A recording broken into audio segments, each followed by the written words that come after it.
Hello అండి, welcome to minds Monpa kitchen. ఇవాల్టి special lunch box recipe veg fried rice చేసుకుందాము. ఇక్కడ నేను కుకింగ్ రైస్ తీసుకున్నాను.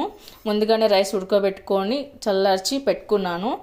అలాగే ఇక్కడ వెజిటేబుల్స్ కూడా తీసుకున్నాను. క్యారెట్, బీన్స్, బఠానీ, క్యాప్సికమ్, క్యాబేజీ వీటినంతా స్మాల్ పీసెస్గా చేసి కట్ చేసి పెట్టుకోవాలి. ఇప్పుడు మనం కడాయి పెట్టుకుని అందులో 2 టేబుల్ స్పూన్లు ఆయిల్ వేసుకున్న తర్వాత స్మాల్ పీసెస్గా కట్ చేసి పెట్టుకున్నాం వెల్లుల్లి రెబ్బలు వేసుకుందాము. ఆ తర్వాత బీన్స్, క్యారెట్, బఠానీ, క్యాబేజీ వీటినంతా ఒకసారి బాగా కలుపుకొని పెట్టుకోవాలి. ఇప్పుడు కొద్దిగా హాఫ్ బాయిల్ అయ్యే వరకు ఉడికించుకోవాలి. ఆ తర్వాత హాఫ్ కుక్ అయిన తర్వాత క్యాప్సికమ్ వేసుకోవాలి. వేసాక కలుపుకోవాలి. ఇప్పుడు కొద్దిగా సాల్ట్ వేసుకోవాలి. వెజిటేబుల్స్ అన్నీ మరీ మెత్తగా ఉడికించుకోరాదండి, హాఫ్ కుక్ అయితే సరిపోతుంది. ఇప్పుడు ఇవన్నీ దూరగా వేగి ఫ్రైలాగా అవ్వాలన్నమాట. ఆ తర్వాత ఇప్పుడు మనం కొద్దిగా సోయా సాస్ వేసుకోవాలి. కొద్దిగా పెప్పర్ పౌడర్ కూడా వేసుకుందాము. ఆ తర్వాత ఇప్పుడు మనము కుక్ చేసి పెట్టుకున్న రైస్ వేసుకుందాము.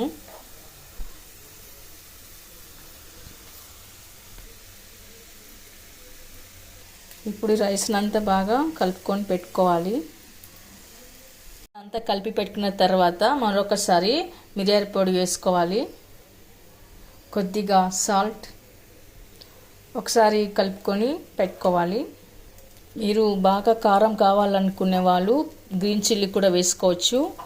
చిన్నపిల్లల కోసం అయితే మనం మిర్చి వేయాల్సిన అవసరం లేదండి, పెప్పర్ పౌడర్ వేసి ఉంటాం కదా, ఆ కారమే సరిపోతుంది. ఇప్పుడు కొద్దిగా నిమ్మరసం వేసుకుందాము. నిమ్మరసం వేసాక ఒకసారి కలుపుకొని పెట్టుకుందాము. తర్వాత ఫైనల్గా కొత్తిమీర వేసుకొని గార్నిష్ చేసుకుందాము. ఓకే అండి, చూసారుగా వెజ్ ఫ్రైడ్ రైస్ రెడీ అయిపోయింది. ఇప్పుడు మనం సర్వింగ్ ప్లేట్లోకి తీసుకుందాము.